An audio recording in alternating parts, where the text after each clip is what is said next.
દેશમાં ભૂગર્ભ જળને બચાવી શકાય તથા તેના તળ ઊંચા લાવી શકાય તેવા ઉમદા હેતુથી પ્રધાનમંત્રી નરેન્દ્ર મોદીએ રાષ્ટ્રવ્યાપી કેચ ધ રેન અભિયાનનો પ્રારંભ કરાવ્યો છે।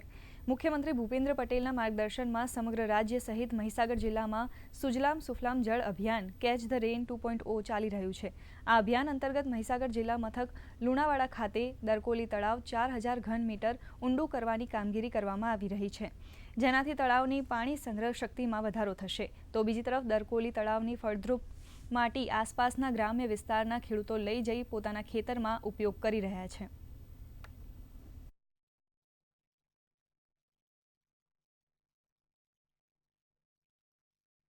લુણાવાડા નગરપાલિકામાં દરકોલી તળાવમાં જે અત્યારે અમારે બ્યુટિફિકેશનનું કામ શરૂ થયું છે, એમાં અત્યારે અમારે સુજલામ સુફલામ હેઠળ માનનીય કલેક્ટર સાહેબની મંજૂરી લઈને અત્યારે અમે આપણે તળાવ ઊંડું કરી રહ્યા છીએ, જેમાં જે તળાવની જે માટી છે અમારી કાપડી માટી એ આજુબાજુના ખેડૂતોને અમે વિનામૂલ્યે આપી રહ્યા છીએ અને આ તળાવનું ઊંડું થવાથી અમારું જળ સંગ્રહનો પણ વધારો થઈ રહ્યો છે।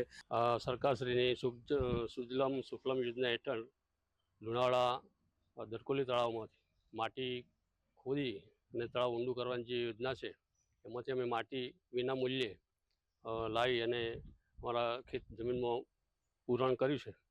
આ માટીથી ફળદ્રુપ છે, એટલે જમીનનું સ્તર સુધરશે અને શાકભાજીની ખેતી કરીએ તો શાકભાજી પણ સારી થશે।